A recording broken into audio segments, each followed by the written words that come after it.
As Raj just said, and Coach Loxley said before I came up here, I am a result of the coalition. I am somebody that has been in the coalition, that has gained wisdom from the coalition and has created an opportunity because of the coalition. And so I want to first off by thanking Coach Loxley and everyone that had a part of making this day special, this event special, to the executive committee.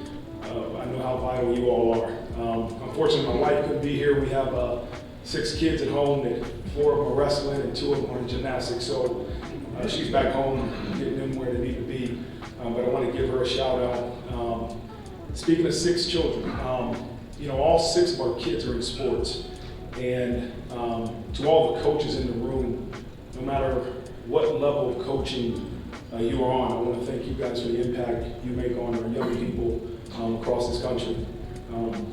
Congratulations to all the other winners. Rick George and Troy Vince will be up here in a second. I'm humbled to receive this reward because of what it represents. There's a verse in the Bible, Luke 12:48, says, to whom much is given, much is required. There are opportunities in life that presents itself that you must be prepared for. In 2021, when I was presented with the opportunity to lead the Notre Dame football program, I wasn't fully prepared, but I was prepared enough for that moment. As I reflect back to why I was prepared, much credit must be given to the coalition. In 2020, COVID, I was the defense coordinator at Cincinnati. And I remember being at home and getting texts from some other coaches about these Zooms that were going on. And you had to be exclusive to be a part of the Zooms. You had to get the password, you had to get the ID, and this is when Zoom just started really getting important. And finally, I was fortunate enough to be able to get a password to one of these Zooms. And I think on that Zoom in particular, we had Mike Tomlin on there and some other prominent head football coaches in the NFL. But those Zooms truly have an impact on coaches across the country. If you were a part of those Zooms, you know what I'm talking about. That's what we did on Sundays. You waited till Sunday night, you got the password, and you hopped on the Zoom. And so I want to thank you for putting those together and impacting myself and many others. Later in 2020, the National Coalition of Minority Football Coaches was created and I joined. There was a select group of assistant coaches that were chosen to join this academy, as Raj previously talked about. I was one of them. During this academy, we went through head coaching interview prep with current ADs, current NFL employees, and truly learned how to interview to be a head coach. December 2020, I go from Cincinnati to Notre Dame. At Notre Dame, a part of this academy, I was paired with a current AD at Wisconsin named Barry Alvarez. Me and Coach Alvarez met bi-weekly to go over different things that ADs would be looking for when they're looking at interviewing potential head coaches. Our former AD at Notre Dame, Jack Swarbrick, was paired with Ryan Walters during that time, who became a head coach in 2022. We went on to beat Wisconsin that season, and Coach Alvarez was the AD at that time, so I don't know if that was a good or bad thing for myself. December 9, 2021, Brian Kelly leaves to take the LSU job, and there began to be noise about me possibly being the next head coach at Notre Dame. I'm sitting outside our athletic director's house, getting ready to go in and interview for the head coaching position when I get a call from Mike Loxley. And I answer the phone thinking that he had the inside scoop towards who's getting this head coaching job at Notre Dame. And the first thing he says is, do you want this Duke head coaching job or not? And so Coach Loxley getting ready to interview to be the Notre Dame head coach. And I don't know if he chuckled, but he said, okay, if you don't get that job, give me a call. Let me know if you want this Duke job. Fortunately, I never had to call him back after that time. But without the vision of Mike Loxley and the hard work of the coalition to break down barriers and prepare minority assistant coaches to be the next wave of head coaches, I wouldn't have been prepared enough, or likely would even have been given the opportunity to be the head coach at Notre Dame. So thank you, Coach Loxley. Thank you to everybody a part of the coalition that gives young people like myself the opportunity to be prepared enough to be a head coach. I believe I have one of the best jobs in America. I get the privilege of working with some of the most exceptional men and women daily. We have an amazing coaching staff, support staff, but really what makes working at Notre Dame special is the young men and women and the outstanding people I get a chance to be around every day. As we were getting ready to play Penn State this past January in the college football playoff semifinals, a lot of discussion about possibly being the first black head coach to coach in the national championship game began to circulate.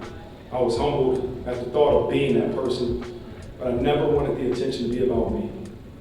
I've always wanted the attention to be about our program, the players, and the team. Then on January 9th, as we won that game versus Penn State, the noise got louder about being the first black and Asian head coach to coach a national championship game. I'm sure many of you saw us lose the national championship game. That was a difficult moment for me and our entire program.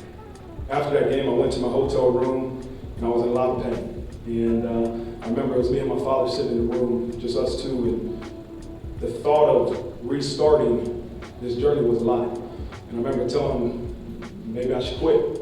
And I remember saying maybe I should try to go to the NFL or maybe get out of coaching and do broadcasting, something like that, because I was overwhelmed at that moment with the thought of starting back from ground zero. But then the next morning, I got up and watched film in the hotel, as I always do after a game, and it gave me a chance to reflect on the special season that we had in this 2024 year. I got into coaching in January of 2010 when I was diagnosed with an enlarged heart valve. My football career was over, and I wanted to stay close to the game that I grew up and loved. I love football, I loved winning. I wanted to be a part of helping the football team win. One of my first responsibilities as a graduate assistant at Ohio State was to coach the boundary defensive end position. We called him the Jack. I'll never forget, we're getting ready to play Michigan, who was our rival. And I studied film, and I said, man, this quarterback that we're about to play is a spinner. If you get his blind side, go to the upfield shoulder because it's going to spin out. And so the very first time he rushes free, he goes to the upfield shoulder, and the damn quarterback steps up and runs for a first down. And I remember our defensive coordinator screaming over the headset, who the hell is coaching the Jack position? I said, that's me, coach. He says, I know it's you. I said, who else? I said, that's me, coach, it's my fault. He said, I know it's you. Who else's fault would it be? And I remember the kid coming to the sideline, his name was Cameron Hayward, plays for the Steelers. I said, Cam, trust me. The next time it happens, go to the upfield shoulder, and you're going to get a sack. So the next time it happens, he goes to the upfield shoulder, quarterback spins out, and gets a sack. Cam runs to the sideline, and I'm a young GA at this time, so we go over the chest bump. Knocks both of my teeth out. Two front teeth out. And I learned 3 valuable lessons out of it. Number 1, if you make a mistake, own it. No matter how bad the Alex Ripken's going to be, own it. Number 2, the greatest fulfillment I had as a coach was to seeing somebody else have success. To seeing somebody that you can help improve and seeing them actually have the success that you want them to have. And the third thing was that you're not a player anymore, don't be jumping in the chest bump. And so this leads me until this season. We started this season with one goal, to reach our full potential, not to win a national championship. I think back to all the moments and lessons that we learned this season. Week 1, we beat Texas A&M, and we're on top of the college football world. And everybody's saying, you're going to just run this table and go make it to the playoffs. And then the next week, we lose Northern Illinois, and we're the laughing stock of college football. And I remember driving home after that game, and something told me, and said, there's a greater lesson here. Remember? And I said, okay, how many days has it been since we started camp? And from the very first day of camp to when I was driving home after we lost Northern Illinois, it was 40 days. And being a Christian, 40 days, the number 40 is a number that's impactful and very important. I choose to believe in life what you believe will always overcome what you see.